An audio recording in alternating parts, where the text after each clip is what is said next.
안녕하세요. 세상의 모든 지식을 가볍지만 확실하게 짚어드리는 수박 겉핥기입니다.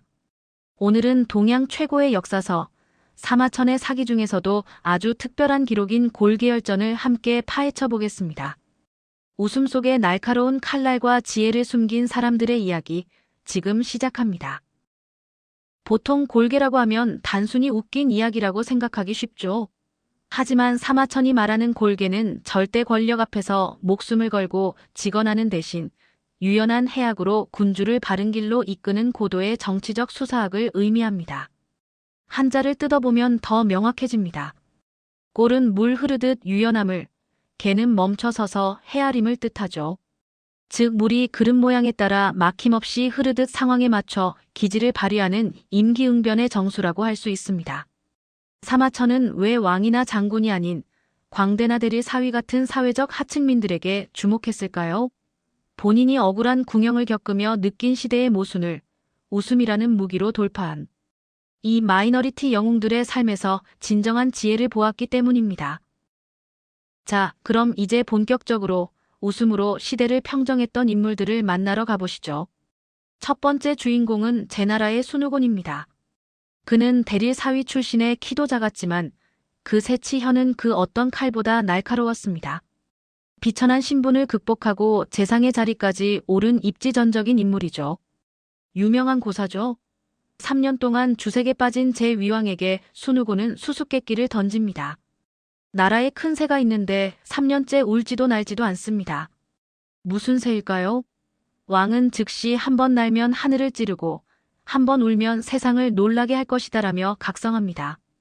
여기서 일명경인이라는 성어가 탄생했습니다. 당시 제나라는 소금과 철이 풍부한 강국이었지만 주변국의 위협도 만만치 않았습니다. 순후곤은 이런 복잡한 국제 정세 속에서 어편이나 함양 같은 거점들을 누비며 외교적 승리를 이끌어낸 전략가였습니다. 한 번은 왕이 적은 예물로 큰 군사 지원을 받아오라고 시키자 순후곤은 돼지 족발 하나로 풍년을 비는 농부의 이야기를 들려주며 왕의 과도한 욕심을 우회적으로 꼬집었습니다. 덕분에 왕은 예물을 10배로 늘렸고 외교 임무도 성공적으로 마칠 수 있었죠. 두 번째 인물은 초나라의 광대 우맹입니다. 그는 단순히 웃기는 사람이 아니라 인간 심리를 꿰뚫어보는 예술가였습니다. 사마천은 그를 진실로 말해야 할 시기를 아는 사람이라고 극찬했습니다.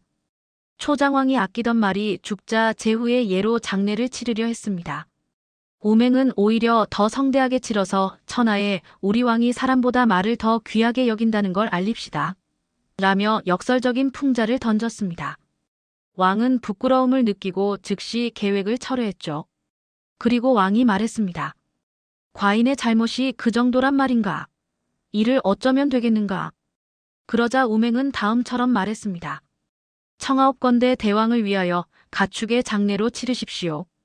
부뚜막을 외곽으로 삼고 구리로 만든 가마솥을 관으로 삼으시고 생강과 대추를 섞은 뒤 향료를 넣고 쌀을 제물로 하시고 타오르는 불빛으로 옷을 입혀서 사람의 배와 창자 속에 장사 지내십시오.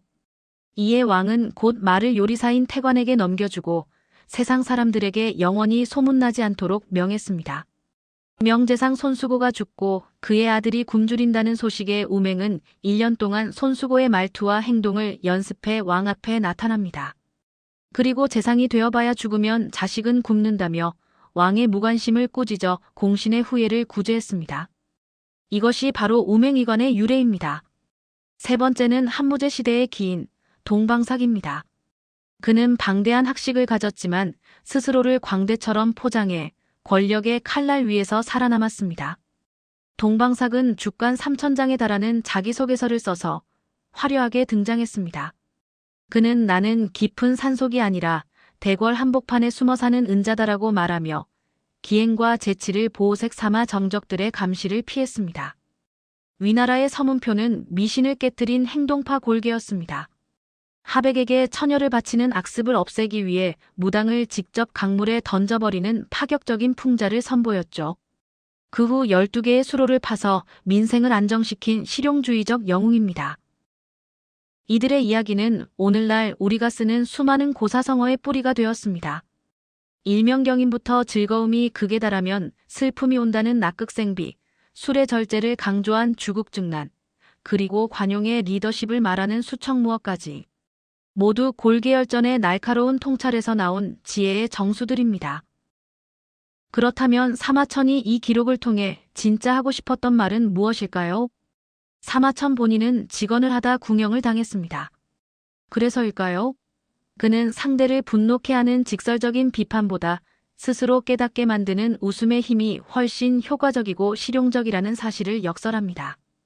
그는 역사의 주인공이 왕들만이 아니라고 믿었습니다.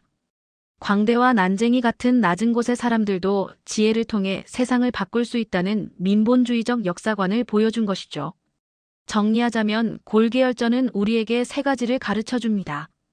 때를 아는 지혜, 부드러움이 강함을 이긴다는 원리, 그리고 건강한 비판이 조직을 살린다는 사실입니다. 골계열전은 단순히 웃긴 이야기가 아니라 웃음으로 칼을 녹인 사람들의 치열한 기록입니다.